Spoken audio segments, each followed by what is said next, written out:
been sold the idea that financial independence is all about some number on your account statement, or even worse, that you don't qualify because of where you started out. That's just not true. It's not about some well-kept secret of the wealthy. It's about finding the right information and knowing how to apply it. On the Get Ready for the Future show, we're answering your questions so you can start making real financial change today. The journey to true financial independence begins right here, and it starts with you. From the 6th floor of the Financial Center in West Little Rock, Arkansas, welcome in to the Get Ready for the Future show. Glad to have you along, here to help people discover, protect, and share true financial independence. I'm Scott Inman, Janet Walker to my right, as we answer your questions on the show as we do each and every week. But Janet, we've got a couple of announcements, we'll call them. Yes. To start the show. We want to tell you about a couple of workshop opportunities we have through the GenWealth Academy. You know, if you've listened to our show much at all, that occasionally we do those in public, in-person workshops, and they are always topic-driven. And we have a couple of good ones we want to tell you about, and they're coming up really soon, so we want to make sure to tell you at least once during the program today. The one in the near term, or nearest term, is coming up on May 7th, so really soon. We are going to be at the Chenal event venue on May 7th, and we're going to be talking about 3 keys to retirement income planning. Your paycheck stops in retirement. You have to have a plan, as we talk about on the show all the time, to replace that paycheck, turning your life savings into lifetime income. We'll talk about Social Security, pensions, long-term care. All that's on the table, and it's free to attend, but we do have a limited space at the Chenal event venue, so we want you to register to come to that. You can call 866-653-PLAN to reserve your spot, or you can go online to getreadyforthefuture.com/academy, and there you'll find a list of all of the upcoming workshops, and we'll tell you about the next one that's coming up in El Dorado. That one's going to be about Social Security, discovering the secret to getting the most out of your benefits. May 14th at the El Dorado Conference Center. This workshop also free. You can go to getreadyforthefuture.com/Social Security to sign up. Just one of the ways that we are education driven here at GenWealth. We're doing this show for you every week and also providing those workshops. And Jen, anything you want to say about those upcoming workshops and the reason people need to attend? You know, if I had to make a list of my top 2 favorites, these are the ones, the 3 keys to retirement income planning and dealing with Social Security. And I was just talking with somebody yesterday about Social Security. You know, we talk about regularly that when you get to the point where they're sending you those statements every year when you hit 60 and you start getting those statements in as a husband and wife, you feel like it's a his decision and a hers decision. Mm-hmm. But there are so many things that you need to look at as a household. This is all about household income, whether you're attending the Social Security workshop or the retirement income, because even in the retirement income, we're going to touch on Social Security. But I will just say there is more to it than meets the eye, especially on those statements. So just be sure you join us. Again, we are very education driven. So if you have an opportunity to come out, that is the purpose of any workshop that we're putting on, is for you to leave knowing something that evening that you didn't know when you came to join us for the beginning of it. Yeah, when it comes to Social Security decisions, retirement income planning, you shouldn't enter retirement without having addressed both of those. And that's what we're all about at GenWealth, creating retirement income plans for our clients. Going to give you an opportunity to learn more about that. Bring your questions to that. We may answer questions on this program, but we also answer questions at the in-person workshop. So check it out. GetReadyForTheFuture.com/academy. You'll see how to sign up for both of those upcoming workshops in Little Rock and El Dorado. The other announcement we have to dive into our question and answers today is that we've had so many good ones, so many good questions over the last couple of weeks. We're going to declare right off the bat that all of our questions are winners this week. You know what that means? Everybody gets a Get Ready for the Future show tumbler. So anybody who hears their question today, know that you've got a free Get Ready for the Future show tumbler waiting for you. Just reach out to us by sending an email to show@getreadyforthefuture.com to claim it. So we'll dive right in. Anonymous email here from the email inbox, and he writes, "Hi, my wife will be eligible to participate in her company's 401k in June of this year. It includes a 3% employer match, and her salary is $56,000. She also started a Roth IRA this year and is contributing around $500 a month to that. So the question, once she starts contributing to the 401k, that will probably not be as much. We are wondering how to decide which account to fund more. And then the rest of this gives us a little context, which we always like. We are 27 and 28 years old and aiming to retire by 50 because that is when I will become eligible for full state retirement. Thanks. We always enjoy the show. Boy, the first thing that jumps out to me before we even get into the answering part of that is good for them. 27 and 28, and they're focused on their financial future. Yeah, that's awesome. I'll just say you have a bright retirement opportunity in front of you for sure. We've just got to kind of work through some of these questions that you're asking to get you off on as stable a footing as you possibly can be at this point. So let's talk about the 401k just a moment and an opportunity that she will likely have inside of the 401k, because the question was, where do we prioritize the dollars, the 401k versus the Roth? It is highly likely that inside of the 401k that she will be able to make Roth contributions. Now, the employer is going to match in traditional dollars, pre-tax dollars, so that's still going to be, it is what it is, but it's free money, so we'll take it even if it has to be taxed in the future. That's fine.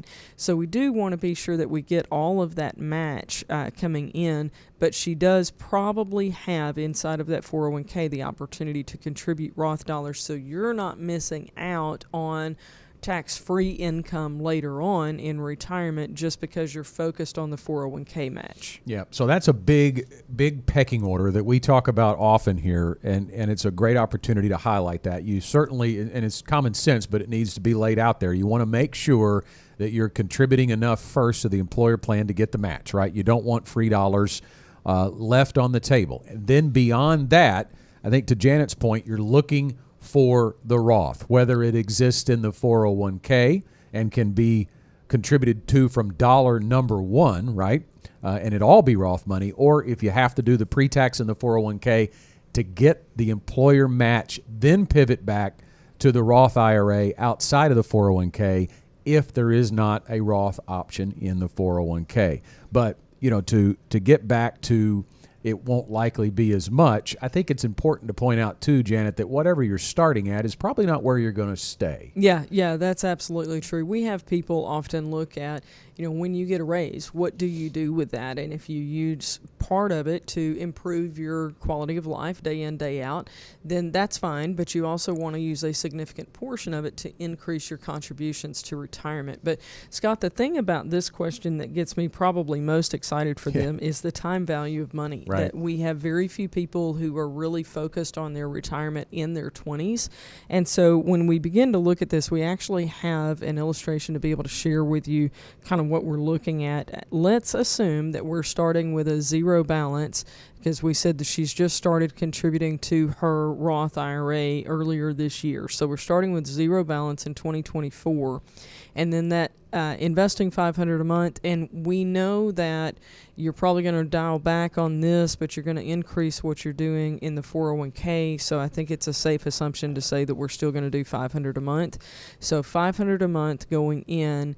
If you stop investing in 2046, because we said that at that point, that's when the husband apparently becomes eligible for full state retirement, so by his age 50. So if we stop investing at that point, and then we still let this money grow until age 59 and a half, assuming an 8% rate of return, which is over a long period of time, that's a conservative assumption that we're looking at, because we're looking at 32 years of time here. So over that period of time, that gets you just from this resource $744,000. So that is obviously on top of what the husband is going to have in his pension and whatever he might contribute to his retirement. And we're not even factoring in any type of match from the employer. So kudos to you on getting started, but let's look at the tax impact on this. When you look at that balance in 2046, there's $344,000 there. The principal is $132,000. The growth is $212,000. but we're still going to leave it there. So rolling on along to age 59 and a half, that principal of $132,000, that means that all the rest of that money, so over $600,000 is growth. And guess what? Because that's in a Roth IRA, that's $600,000 that you can utilize for your retirement income that is tax-free. Yeah. So great, tremendous opportunity, because you're only going to pay taxes on the income as you're earning it, and then that growth, when you withdraw that, growth and principal really are all tax-free at that point, but you will have already paid on the principal when you earned it.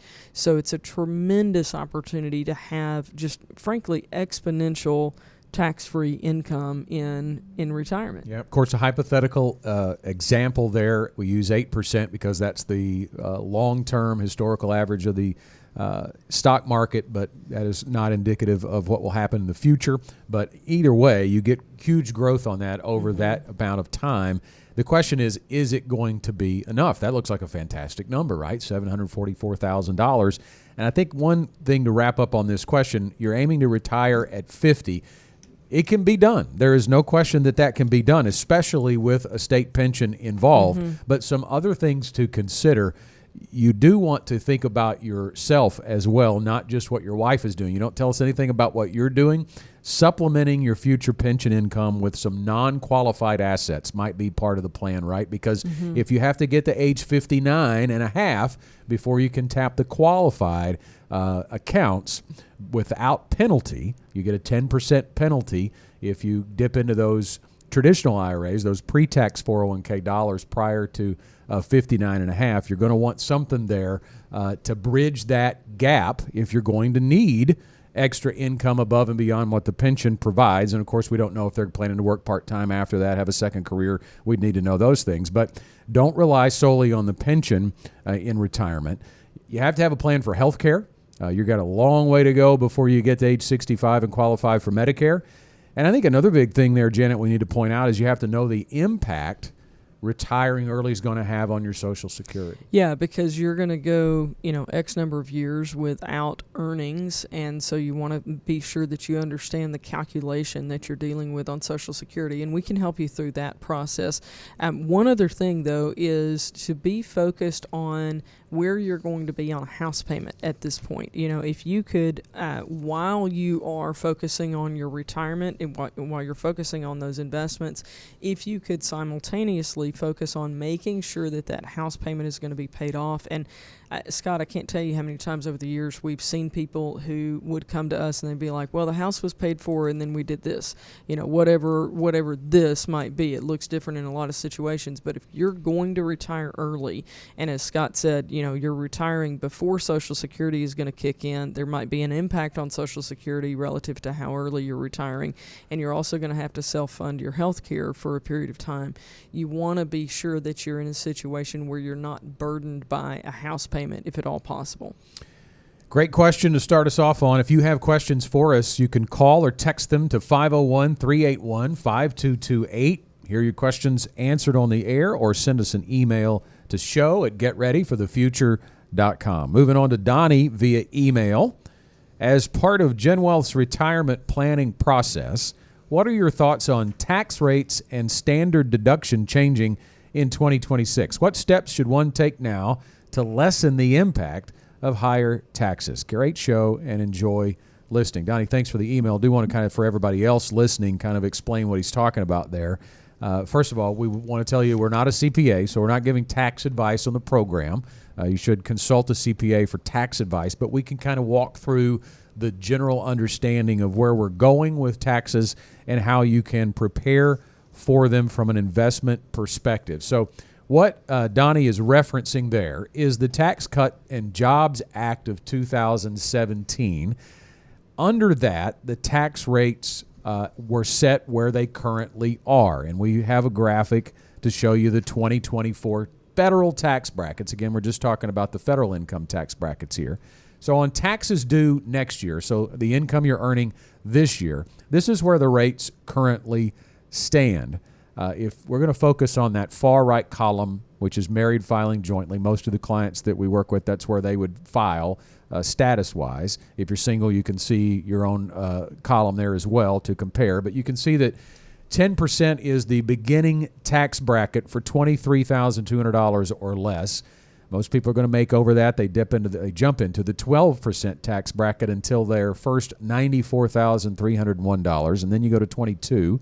There's a 24% bracket, 32, 35, 37. You get the gist. That's where they stand right now. However, they're set to sunset, or that law rather is set to sunset on January 1 of 2026. The rates will return to their pre-law amounts, which are 10, 15 instead of 12, 25 instead of 22, and 28 instead of 24, and onward and upward from there, 33%, 35%, and 39.6%. So you can see they are going to go up if the law is not extended or a new law is not passed. That, of course, depends greatly on what happens in the presidential election and in the congressional elections in the fall. But I think it is a great question to jump into, is because this could impact retirement income. But we're going to take this because we don't really know if Donnie's asking us in the years leading up to retirement, if you're talking about when you're in retirement, or both. Yeah, and I want to circle back to the tiers for just a moment, because this is something that we regularly see, and I really want this to soak in with everybody who's listening, because even in the past week, I've probably had this conversation half a dozen times. So many people think that, okay, when I get into whatever the next bracket is, it's subject to it, like every dollar that they earn is subject to that upper bracket. So let me use as an example, if somebody made, let's say let's say $100,000, and they're as a household, so married filing jointly, and they make $100,000. Well, $94,300, as you see here, is the top of the 12% bracket. Just because you make $100,000 does not mean that you're now going to be at 22% on every single dollar. You're at 22% on the $5,700 that is above that 12% bracket. And again, that is a way different impact on your taxes. So as these brackets adjust up, and that is the concern that Donnie has, as these brackets adjust, keep in mind that it is a smaller impact than what most people think, because it's not going to put you, like if we go to 28, it's not going to put you to 28% on every single dollar you earn. Right. And so the point, though, to take advantage of it now is to do some things to not have to pay after 2026, not into those higher brackets. It's not really on the first bracket or the next bracket, but it's jumping into those larger ones that you can try to plan for. Mm-hmm. And bottom line is, you want to plan for a retirement that assumes taxes are going to go up for the rest of your life. When you look at where the country's debt is, you can expect tax rates to go up. So depending on, Donnie, your stage of life, let's talk about still working. In your pre-retirement years, there are some things that you can do to lower your taxable income now. You may be aware of them, but maxing out your retirement contributions can bring down your taxable income. If you are eligible to contribute to a Roth, this is really not about today's taxation, but it's preparing for retirement by putting money into a Roth. This is always a good option, whether you put it in directly. If you're not eligible to contribute in the front end of a Roth IRA, you can consider Roth conversions of qualified money now while the tax brackets are under the current law before they go up based on your income there. So you want to be careful not to convert too much at one time. A gradual process is the best game plan there. Yeah, and sometimes, frankly, that gradual process, depending on how much we're starting with, we may just forever have this gradual process until you get into retirement and we go, okay, we're not going to mess with converting the rest of it. But a lot of people will think about, let me use $100,000 as an example. They think, okay, if we convert $10,000 this year and $10,000 the next year, et cetera, then in 10 years we're done. The challenge is, and this is a good thing, but the challenge with thinking that you're going to be done in 10 years is that the account from which you're converting this money is still growing. So if we have $100,000 and we convert 10, then we're down to 90. But guess what? If that account makes 10% in the next year, then we're back up at 99,000. So it's basically right where we started again, and we convert another 10%. So we really want to make the decision based on your overall financial picture, not just when can we get done with this. Because, Scott, as you indicated, it could be that converting too much is not a good decision. We're focused on, getting more Roth dollars, but you want to look at the holistic picture. What's the impact tax-wise? Yeah, and I think it's also important to point out, we talk with clients all the time about potentially converting to Roth dollars. I think one of the big barriers is you have to have the cash on the sidelines to pay the taxes. Yeah. Because every dollar in that account is going to get converted. You're not going to use the IRA money to pay the taxes. We keep it invested, and you can't withdraw it if you're not 59 and a half anyway. You don't want to look at doing that. So you have to have that money on the sidelines to do it. So that's a key component to it. But the advantage here is to get all of that money into Roth in your pre-retirement years. Then in retirement, that is not taxable income, and that can work to your advantage if and when tax rates go up. Now, in retirement, I think the first thing we have to say here is create an income plan to know where you're going to land in all of those potentially higher tax brackets, because we do know that people in retirement tend to live on less than they do in their work lives. So it may be the impact of that higher taxation is not going to be as great as you think it might be, but you won't know until you create an income plan that not only sets your monthly income amounts, Janet, but it also takes into consideration your other sources of income, how they will be taxed, and the taxation qualifications around your investment accounts. Yeah, again, it's a very holistic view that we think is very important in this process. Another consideration is qualified charitable distributions that can impact what you're looking at overall when you get into your required minimum distribution age range, sometime in your 70s. So again, the planning we think is key to what your taxes are going to look like. Scott, one of the things that we see with a lot of CPAs is that it's retroactive, looking at, okay, this is what you did, so this is what you pay. We want to look forward in how can we adjust things so that you're in a better situation, income and tax-wise, moving forward. Yeah, my CPA looks at what I did and makes the best out of it, right? Yeah, it's already done instead of proactive. It's already done. There's not anything he can do to change that. So being proactive and planning ahead is always good, and it starts with the retirement income planning process. Donnie, I would encourage you to walk through the GenWealth Ready to Retire process, because we're going to cover all of that. We've kind of given you some ideas, but to truly get that holistic plan in place, reach out to us. Call toll-free 866-653-PLAN. That's 866-653-7526. Or you can shoot us an email. Just send it to show@getreadyforthefuture.com. Thanks for the question. Next up, it's Deb via text message. I'm nearing age 55, and I am trying to decide, should I start paying down my mortgage more aggressively?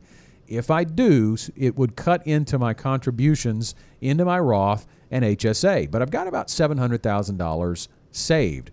Should I do that? This is a great pivot point question that we see a lot of times with clients. We do want our clients to enter retirement debt-free, and that includes the mortgage, because obviously if your expenses are lower, you need less from your assets to support your lifestyle. However, how you'd go about doing that matters, and you do need to have a plan in place to do that. We don't want her to rob from Peter to pay Paul here. Right. Another thing that we don't really know from this question is what your timeline to retirement is. And so are you going to be retiring before Social Security kicks in? So you're really going to need, to have as much income as you can possibly have, because we're not going to have the benefit of Social Security being added to it for a period of time. We actually, I just realized this, we don't know if Deb is married or not. And so if there's anything else coming into play there. So what's your timeline to retirement? What are your resources, and what is your need going to be in retirement? And if with what you have and what you're on track to do, if you can meet that income need and pay off the house, then okay, that's a good plan. But if we're going to need to continue to supplement the retirement funds in order to have the income that you need in retirement, then we're going to go into retirement with a mortgage. Ideally, it would be paid off. Yep. But to be very transparent, most people don't get there Right. until sometime into retirement. Yeah, I've got a client couple that I'm working with right now. The gentleman is retiring at the end of June, and we are working through his income plan. And that's why, again, the planning. I know we say this to every question, but it is so true. It really is the answer to everything. It really is. Our show could be a lot shorter, Janet. Just plan. Make a plan. Make a plan. But it's so true, because in his plan, we knew that he was going to enter retirement with a mortgage, but we have identified when the end of that mortgage is going to be. It's actually going to be 13 years into his retirement, but we have his income in place to pay that mortgage, and then it actually goes down by the amount that he will begin to save when the mortgage is paid off, and he now knows that he has the assets to support that income strategy and the investment strategy that goes along with it. So important to answer Deb's question really is to go beyond just saying make a plan, but that's how you answer those questions. Are you on track with what you are contributing now to accomplish your income goals in retirement? And maybe even have you overfunded those income goals? Because that would tell us through the planning process that you could, in fact, back away from your contributions and throw more at the mortgage. So those questions are always answered through the planning process. I would include that, just like Donnie, Deb, you should reach out to us and begin that planning process. Can I do I'm a language geek commentary about the word mortgage? Okay, here we go. All right, so the word mortgage, if you break that down, mort and gauge, mort, like mortician, mortality. Yeah, it has to do with death. That's a creepy word when you think about it, okay? And gauge is like an engagement ring. So mort gauge literally means an agreement unto death. The mortgage company has planned on you paying on this thing until you die, and they have named it accordingly. We would like for them to be wrong. Okay, but you may or may not get it paid before retirement. But I say all of that to say, not just for Deb, but for those of you out there listening, if you have a mortgage or you're going to get a mortgage, remember what the darn thing means. Yeah. And be sure that you have a plan to prove them wrong and get it paid off early. We're going to have to hustle. We have one more question left on the show and not a whole lot of time, but we'll go to Brian from Fayetteville for it. In what order should we draw down accounts prior to Social Security and after working? Pre-tax IRAs, Roth IRAs, pre-tax 401k, or brokerage accounts? Great question, Brian, and the question is all the above, or the answer rather, is all of the above more than likely. There's not really an order to the taxation. Sometimes blending makes a lot of sense. I would say we don't know how old Brian is if you are not 59 and a half when we're talking about pulling from some of those accounts. I think the non-qualified account is the answer there. But generally speaking, we don't create a plan, Janet, with one type of account being the one designated to draw down. It's more about what is that account invested in. Absolutely. And I also want to take a moment to address, even in the question here, this is something that we commonly see, and I think we need to clear up. When you mention pre-tax IRAs, Roth IRAs, pre-tax 401k, or brokerage accounts, the usage of that tells me that there's a little bit of additional understanding that needs to come along. You can have a brokerage account. It's just the type of investments that you have in it that make it a brokerage account. But you can have a brokerage account that has Roth IRA, traditional IRA, or non-qualified. And I think what you really meant here is non-qualified. And what that word means is it doesn't qualify for special tax treatment. Non-qualified means it's not an IRA, it's not a Roth IRA, it's not a 401k. Like your checking account, as an example, it's not an investment, it's checking, savings, that type of thing, but that is a non-qualified account. So what you're really asking here is about all the tax-advantaged accounts versus not tax-advantaged. Yep, great clarification there. And when we talk about defining which one to draw down first, a blend might make sense from a taxation standpoint, but it is important to ask yourself what matters to you. That, again, is defined through the planning process, too. Is it important to you to pass money on to the next generation? Because if you want your kids to inherit some of this, or a charitable institution to inherit some of this, it might matter into preserving the Roth IRA or even the non-retirement account. Because when you think about how the law is now set up for inherited IRAs and the tax bomb that has been created there, that beneficiaries who inherit an IRA have to pull it out in 10 years. In most cases, there are some types of people who don't have to, but generally speaking, the next generation will have to pull all of that money out in 10 years. Then it might be more beneficial for you to pull more money out of your traditional IRAs or your pre-tax qualified accounts now, but you don't have to spend all that, by the way, too. You can divert that into a different investment account, too. But you could preserve your Roth IRAs because that money, even though it does have to be taken out, Janet, in 10 years, is going to be tax-free to your heirs. Yeah, absolutely. The longer I am in the industry, the bigger a fan I am of the diversification of your tax treatment. I'll give you an example. We met recently with a gentleman who's been my client for a number of years, and he's in his 90s. And when you start talking about required minimum distribution in your 90s, and when I first met him, Scott, he said, planning on living to 100. And now he has adjusted that upwards. So we had this very serious conversation about the percentage that you're going to have to withdraw every single year. And because the majority of those assets are retirement or pre-tax dollars, then we're going to have to expose them to taxes and then reinvest so that he still has money because he doesn't need all of the required minimum distribution. I feel like I'm chasing a little bit of a rabbit here, but it's such a huge thing for people who have longevity.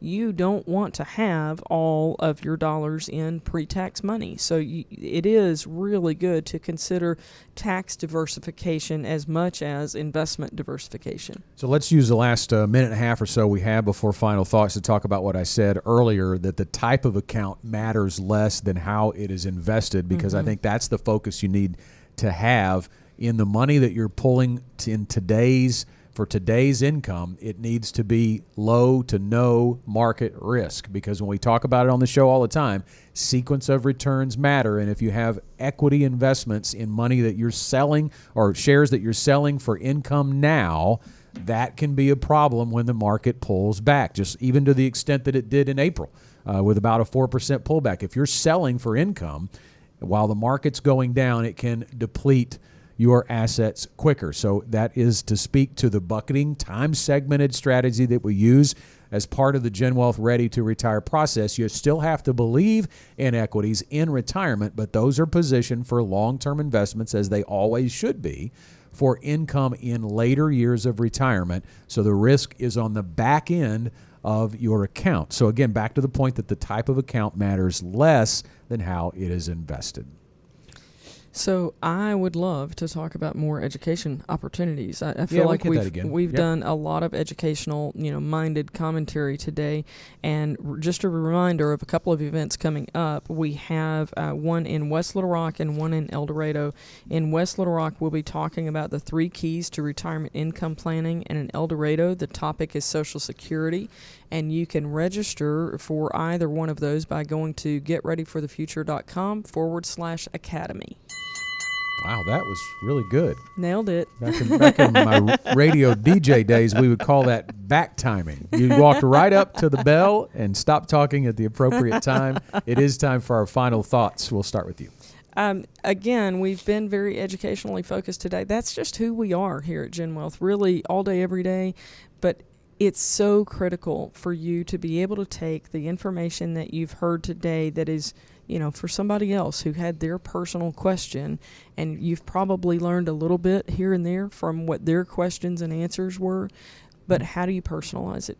And the answer is you personalize it with a plan specifically for you, on paper, on purpose, that's going to address where you are. Whether you're in your 20s, like our first question of the day was today, I'm so excited for their future, or whether you're approaching or even in retirement, do you have a plan to know that you're on track? I read a study earlier this week, or read an article about a study that had come out, and I don't remember what the company was, but they are the financial services industry will say, which we've talked about many times on this program, that they focus on the investments, they focused Right. on the asset level. I think maybe there's signs that they're starting to come around and realize it is about the plan. It is about retirement income. It is not a magic number that you achieve, whether that's 1 million, 1.5 million, $500,000. It is unique to you on what you need for retirement, dependent upon what you need and want from a monthly income perspective when it is layered in with all of your other retirement income sources. So one more pitch for the Keys to Retirement Income Planning workshop coming up in Little Rock on May 7th. We're going to talk about the GenWealth Ready to Retire process. We're going to talk about the bucketing strategy. We're going to talk about Social Security, pensions, long-term care. Please take time to join us. Just go to getreadyforthefuture.com/academy. And that's all the time we have for this week's Get Ready for the Future show. Great questions this week. I was not sure we were going to get to all 4 of them. We're glad that we did. And if you have a question, send them to us. Call or text them in. 501-381-5228 to hear your questions answered on the air. We'll see you next week. The GenWealth financial team is available to you 24/7 at info@getreadyforthefuture.com or call our offices at 866-653-PLAN. That's 866-653-7526. You should personally consult a financial advisor before making any investment, and no strategy can assure success. Securities offered through LPL Financial. Member FINRA SIPC. Investment advice offered through Independent Advisor Alliance. Independent Advisor Alliance and GenWealth Financial Advisors are separate entities from LPL Financial.